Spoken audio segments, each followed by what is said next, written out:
adventurers, welcome back to the channel. Today we're at the Bridgwater Classic and Vintage show today. Great to be back here again for another video.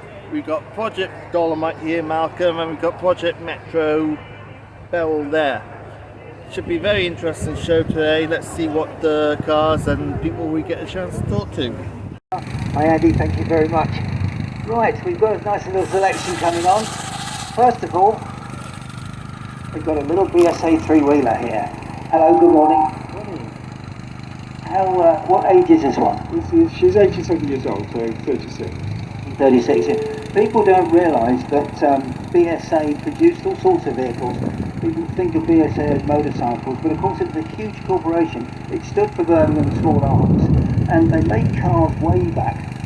But of course they purchased Daimler and then Lanchester, and also several coach building firms, Hoover Coachworks, Barker Coachworks. It was all under the big offices of BSA. But they were pretty well known for these little vehicles and the three-wheel. It's obviously front-wheel drive, and it's air-cooled as well. What actual size is the engine? The engine's 1021, so just over a litre. So there's actually quite a little bit of power to it, isn't there? No. The pedestrian? Well, the engine is far older than the car. The engine's 100 years old now. It was built under licence by BSA, Sir Hotchkiss design, and it was built for light vehicles for the First World War, for the infantry. The end of the war, BSA overproduced and had a shed load of these engines left over. Then the 1930s depression set in, and these three-wheelers were the car to have, because nobody could afford to run a four-wheel car. So BSA just used the engines. Yeah, BSA they also produce a thing called the Scout, which is the four-wheel one. Personally, I've got a 1935 BSA, but it's something that people don't know exists. It's one of only two left, and it's a 6-cylinder 1400 BSA. Overhead valve, and it's, believe it or not, non-removable cylinder head.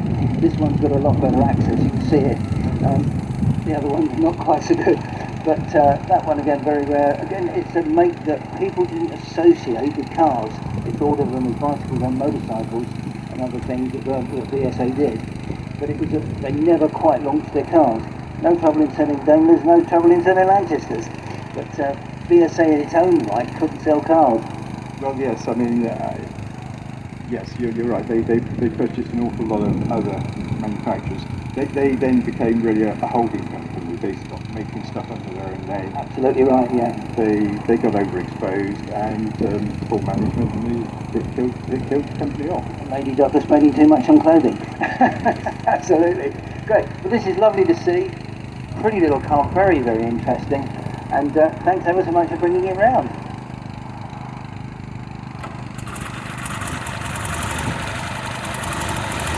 There he goes. Little air-cooled twin in there. Now something very different. Hello, a good friend of ours here. Nice to see you here today. The Datsun Triple S 180D. This is quite a rarity now, isn't it? It is very rare. Only one of two left.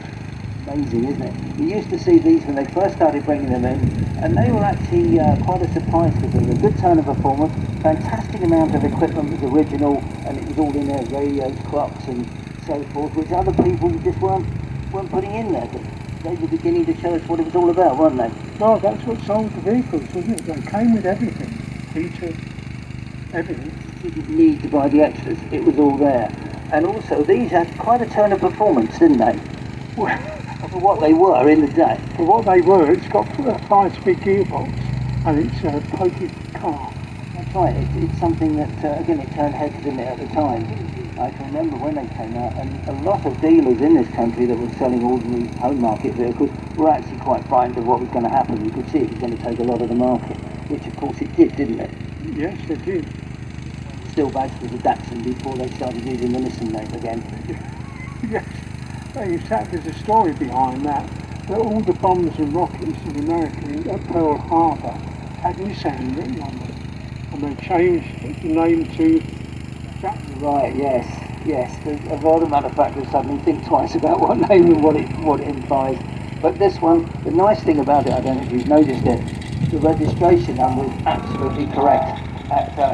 It's SSS180B, and what a fantastic number. The car is from 1978, but it's an absolutely perfect number. And I know you've got other things at home as well with similar numbers, haven't you?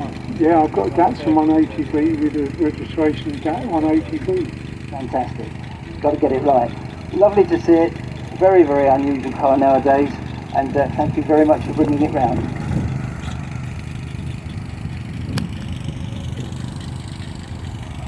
Right, here we've got a very smart little Triumph 1500. But this is a little bit different. It's what they call the SE. It was the sort of swan song of the 1500 Triumphs. And have you had this one long? About a year now. About a year. Quite a rare car to find now, I should think. Yeah, it's extraordinary. It's just a lucky find. Yeah, because I can remember when they came out, and they were pretty sought after. They're only done in limited numbers, and they're always done with the black, the special stripes down the side, and the light grey velour interior, which actually gave it quite a luxurious feel, didn't it? Yeah, it's pretty much incredible, but unfortunately right now this one needs new seats. So yeah, you've got to have it done to original pattern. Also, overdrive on it. It was a well-equipped car, wasn't it? Very well equipped. It pretty much had everything what Triumph would throw out of it from the parts bin. That's right, but they put the best into it. It was a real little swan-song car. The nice wood veneer dash, wood veneer cappings on the doors. It was a real taste of luxury, but nicely scaled down into a smaller car. And these 1500s was a very sweet little engine, wasn't it? Very sweet. In fact, the engine that went into the last of the midgets. That is the engine that they used. But very good, reliable little engine. Looks in very good order, but I'm sure you're going to do any little bits it wants, and one to keep and look after. Great. Thank you for bringing it round. Super. And here's a little Triumph SE. It's a Dolomite SE. I have the name of Dolomite, but we always know the US 1500s. Here we are, and we've got the Anglia Super. Thank you for bringing this one around again, Steve. Yeah, 400, made in Halewood in 1963, registered in West-on-Trent in Bristol in 1964, 16th of June 1964. I am the fourth owner. I bought it off my father when I learned to drive at the age of 20, and I've had it 6 years. Amazing. Also the Super actually is quite nice. They had different colour flash down the side, they had a little capping on the dash, padded capping, lots of little extras that they had on them, and also of course the 1200 engine, all Supers with 1200, and it just gives it a little bit more, doesn't it? Yeah, it goes fine, like, you know. It's got a 1200 engine in at the moment, yeah. Of course you can put bigger ones in there, they used to slip in. We used to years ago, anything from the standard 997 on the ordinary Anglia, 1200 to 1340 that was used in the Classic, or even a 1500 would drop in pretty well, mounted all the same. And people used to have great fun sort of hotting them up a little bit, putting the bigger engines in. But this is in lovely standard form, the two-tone absolutely correct, and nice to see it here today. And I'm glad you're having a lot of enjoyment with it. Yeah, okay. Thanks for bringing it around, Steve. Thank you.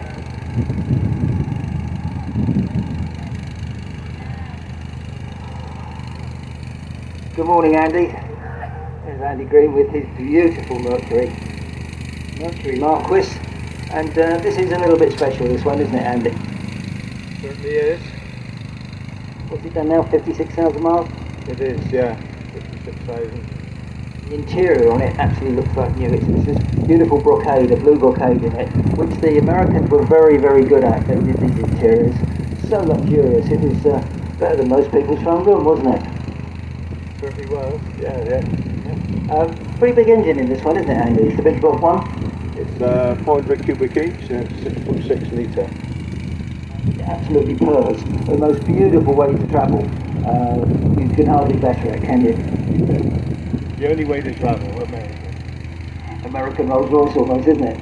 The Mercury was part of the Ford division. Ford had their ordinary stuff, then the normal line. Then Mercury was the next one up, and then after that it went to Lincoln. But many people used to like the Mercury because it had a lot of the bits and pieces of the Lincoln without quite the cost of running a Lincoln, but much better than the ordinary Ford. And I think Mercury was quite a half its own niche, didn't it? It did, yeah. Lovely to see it. Beautiful, beautiful car. Thank you very much for bringing it around, Andy. Nice to see you here today. Whisper quiet. 6.6 litre vehicle. Oh yeah. I got my brother Absolutely beautiful. Look at that. okay. Mercury Marquis. Me as well. Right. Yeah. Now we've got a little Fiesta. British Ford this time.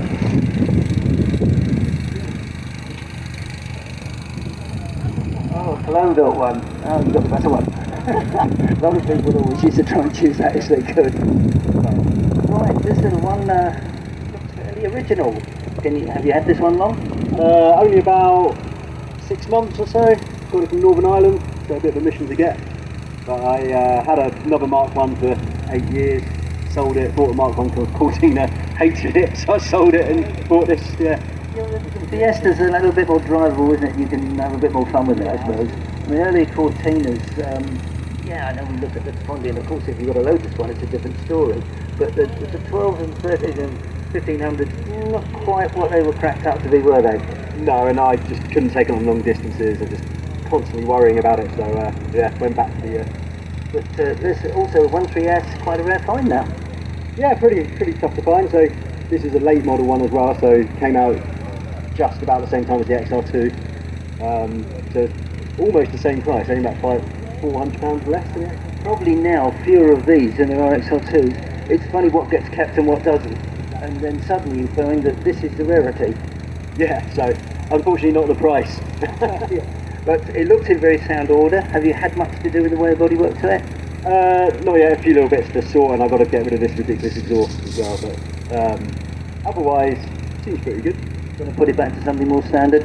Yeah, just something a bit more tame, stainless. If you get something a bit too noisy, it gives you a bit of a headache after 20 minutes, doesn't it? Yeah, it pongs. Yeah. Great.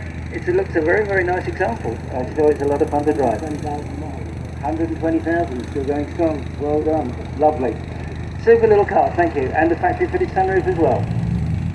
The S13S. Right, now here's something different. Good friend of ours here with a very, very special BMW 2 Series. Nice to see you here today. Thanks for bringing it round. How are you doing? Oh, very good, thank you. Yeah, great day. Sun's out. What could be better? Absolutely. Our orders come through at last. Now this one, it's got quite a story to tell what you've got in it, hasn't it? Yeah, it started off as a BMW 1502. It's now a 4002, which means it's got the 4-litre V8 out of the 5 Series BMW in it.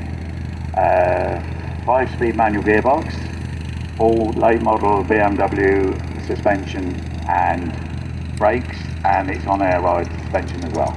A hell of a lot of modifications. Just to give people a heads up on a few things, the BMW numbering, when they brought these out, it was based on the 2000 Saloon originally, which is known as the 2000, and then they made this, and technically they called it a coupe in the day. So the 2002 as it started was because it was the two-door, and the coupe, that's what it signified. They made the 1602 with a smaller engine, and just as sort of an economy one, and to hit a different part of the market, they produced the 1502, which as you think now, I mean this was based on it, but the survival rate of those must be very, very low. Yeah, they were the entry level, so they weren't looked after, they weren't cherished like the 2002, so not many of them. The usual thing that happens, the base model gets forgotten. Yeah, and with 1502, it was the prime candidate that a lot of people used to just take the badges off. They didn't want people to know it was a 1502. Debadge it. I see you've still got it. But this one, of course, as you say, a 4002, and I should think it's probably the only one like it. I hope so, yeah, it's all steel, all original.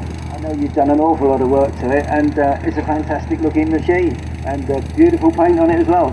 Fantastic, thank you very much for bringing it round. Cheers.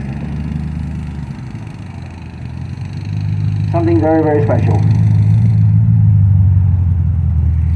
Hi there. A very tidy looking Hilux here.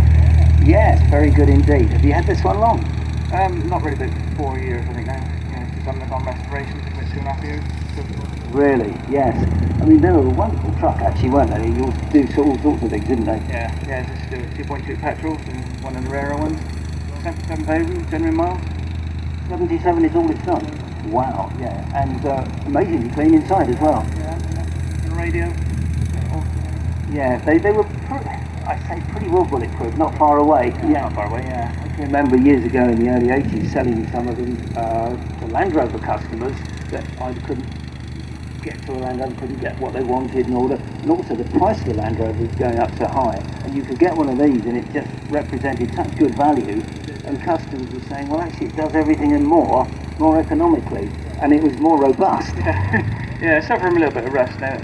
Which was hard to believe. Everyone thought the Land Rover was sort of unbreakable. But actually, these people really did show us how to do it, didn't they? They did, yeah. Brand new rear body, imported it from Australia.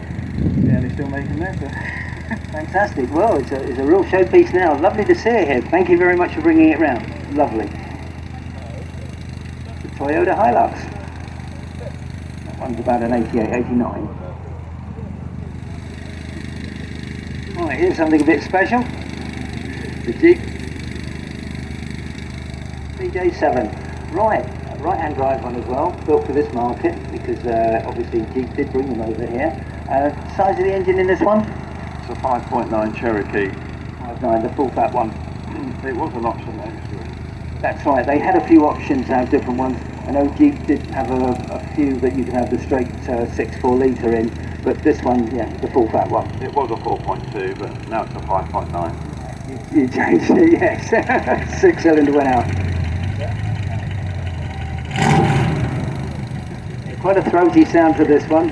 Lots of fun, real open motoring, and the essential rollover bar. But yeah, absolutely. How to put a smile on the face quickly, I should think. Every time. Every. Lovely vehicle. Brilliant. Thanks for bringing it around. That's the Jeep CJ7. Right, here's something rather nice as well. Something you don't see every day. Hello there, nice to see you both today. And this is the Volkswagen Carmen Gear. And this is the early one, the first one. This one was 16, no, 72. So that was quite something in its day, wasn't it? Yeah, it was a year before they discontinued them in 73. And they made the Mark II one, didn't they? Which was a little bit different. Home market one, it's right-hand drive. Most of them you see are left-hand drive. I've owned it 43 years. Have you? Wow. Original. Yeah, it looks to be, yeah. It looks very, very sound. I shouldn't think have you had any major work done on it? That's no welding at all. Wonderful. Yeah. It's got the original paint. Fantastic. Well, it's held up absolutely brilliantly for its age. You'd hardly believe it. You'd think that was only painted a few years ago, but That's German workmanship. yeah, well, it used to be good. Like everything else. Is it used to be? Sadly not. No, I think that's the world over though, isn't it? But it's very much a two-seater car, but a luggage space behind you, and Well, that can be fold down like it is now, or you can have it as a seat. you've got like a little child seat, almost a buggy perch. Yeah. Nice bit of space there if you do want to carry anything with you. Obviously it's still rear engine, and of course you've got a bit of space in the front, haven't you? Limited there. It was the Americans called the Boulevard sports cars, where they went from top to top. Yeah, that's right. Yeah, the performance isn't exactly electric, but it was comfortable enough. Standard one, this. Yeah, absolutely. Well, it's in fantastic order. Absolute credit to you. Well done. Carmen Gear body. Of course, Carmen Gear were the coach builders, and they were contracted to do these for Volkswagen. So mechanically, you've got Volkswagen air-cooled engine, but with a very, very special body on it. Fantastic. Thank you very much for bringing it around. Nice to see it.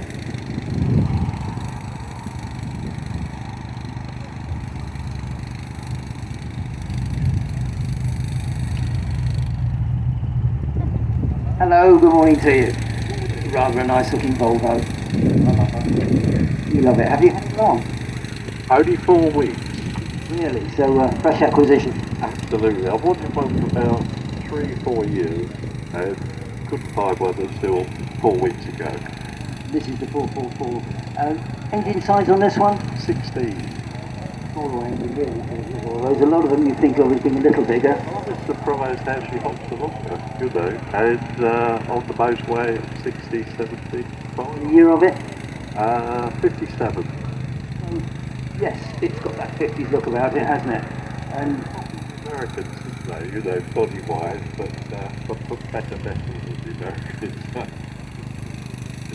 Cold country. yeah, they've got to take care of a little bit of rust problems and stuff with all the salt they've got to have on the road. Yeah, a bit different, but it's probably a Volvo that people don't think of, isn't it? Exactly, you know, I just read up on them years ago and I thought, I want one of those.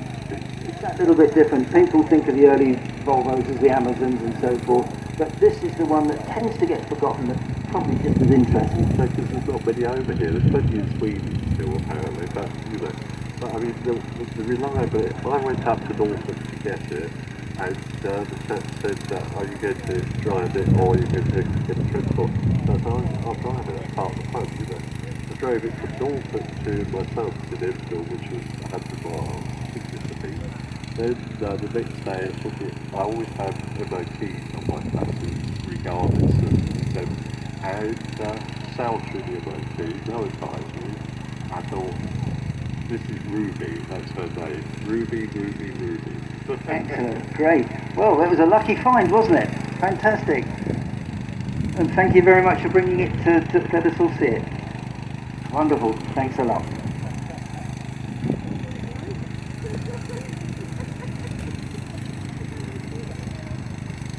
The Volvo 444. I don't see many of those around. Hello, we've got a very brightly coloured Beetle here. Very smart indeed. Yes, shouldn't get run into with this colour. You can always find it in the car park as well, can't you? Yeah, that's right, yeah. Yeah, it's 1200L basic model, which VW were producing when the Golf and Polo started to be sold. And basically they went back to, you know, the same design and whatever as their earlier cars from the 60s. To appeal to that part of the market that still wanted this. Yeah, characteristically still with the flat screen as well. That's right, yeah, they were still available, these, until the late 70s. But like I said, they're quite basic compared with the, you know, earlier ones that... Which is probably what that buyer of the Beetle at that time wanted. The other stuff was moving in another direction, but there's still always a market for certain things. Right, yeah, we've had the car for 20 years. It was repainted, same colour as original, a couple of years ago, and got some interior trim work to do and things, you know, to still do. But to keep on top of them, haven't you? That's right, yeah. It was always well cared for, the car, but like with everything, over time, certain things deteriorate with sunlight and weather. Enjoy going out in it. Yeah, we do. Lovely, thank you. Certainly turns some heads in that colour, doesn't it? Nice bright colour. Wonderful. Great stuff. Thanks for bringing it round. Nice example.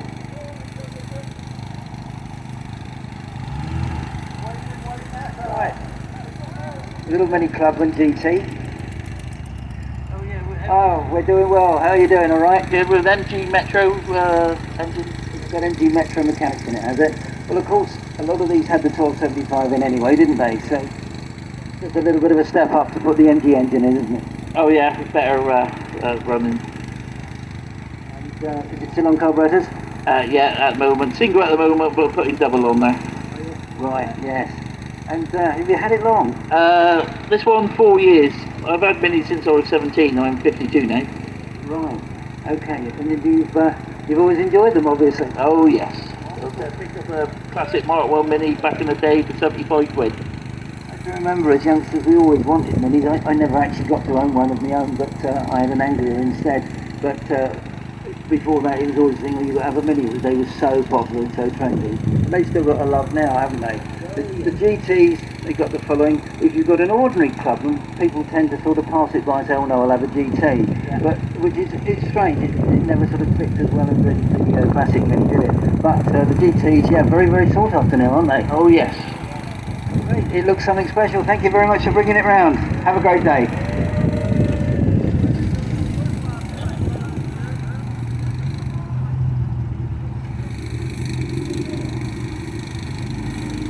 Now we've got a Cadillac Seville, which is a downsized Cadillac in the day, and this one was a slightly later. What year is this one? 79. It was a 79, right, so you obviously came in a bit later and was registered then. I can remember I had one, mine was a 77, and yeah, it's a downsized Caddy, but it's still 5.7 in this one. V8 fuel injected Oldsmobile engine. So this one wasn't registered until 82, because never actually been driven in the States. This was imported into the UK, registered in 82. It's only got 27,000 original miles. This is all original paint, very close off. You brought this one to see it to show us last year, didn't you? And yeah, very impressive. Probably the most original one left, actually. Yeah, I think so, yeah. I had one many years ago. Mine was a Land Rover and Hartman conversion, so it was the right-hand drive one. To be absolutely honest, it never felt right. It was a funny chain conversion for the steering, and it just always had a vagueness to it. With the left-hand drive is the way to go. That's how they were built, and they felt a lot better that way. I mean, this was perfect for the UK roads, right size, and the handles beautifully. Right, yeah, you've got the power, you've got the comfort, very quiet, smooth engine, and it's quite a compact body. It's really sort of not far off Granada size, is it? That's right, absolutely. And Cadillac did this, and then Lincoln followed suit quite quickly and produced a thing called the Lincoln Versailles, which they were trying to aim at this market. I don't think they ever really clicked with it, but Cadillac showed them how to do it, and the Seville it ran for quite a few years, didn't it? It did. A lot of them went to Iran, Iraq. That was where the majority of them were sent to. Very big in the war. What they called a compact, really. Yeah. Beautiful example, lovely to see, and so original. Thank you very much for bringing it round.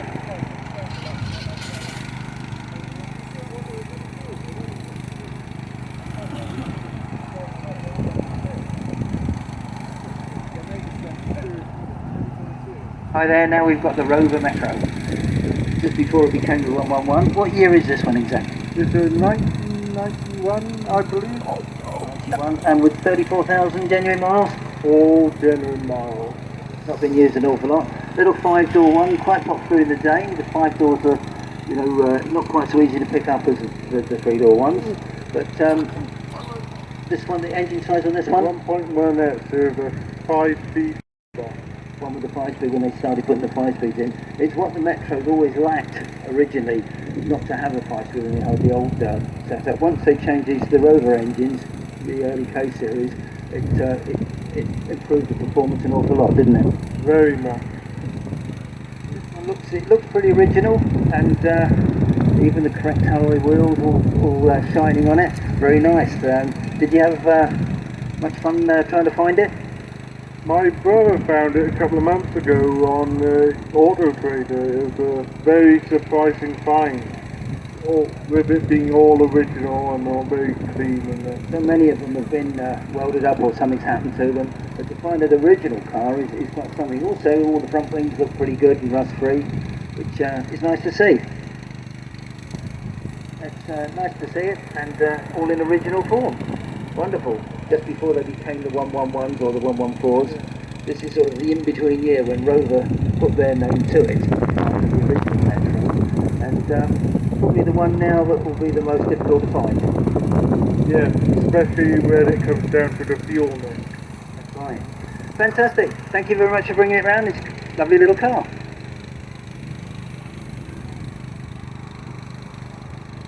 The 1.1S. Good morning, Larry. Yeah, something a little bit different now. How are we doing, Larry? All right? Yeah, good, thank you. Larry's lovely Jaguar with the full-size engine. Proper one, yes, V12.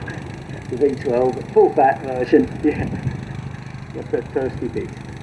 It's got to be fed, but on the other hand, the rewards are there, aren't they?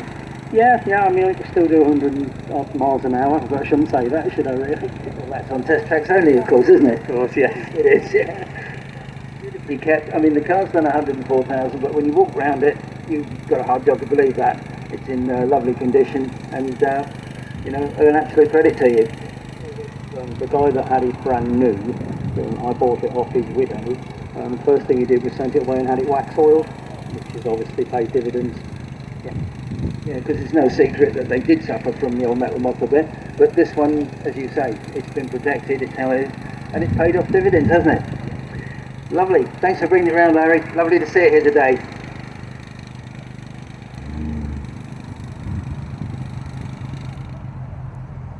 That's the Jaguar XJS.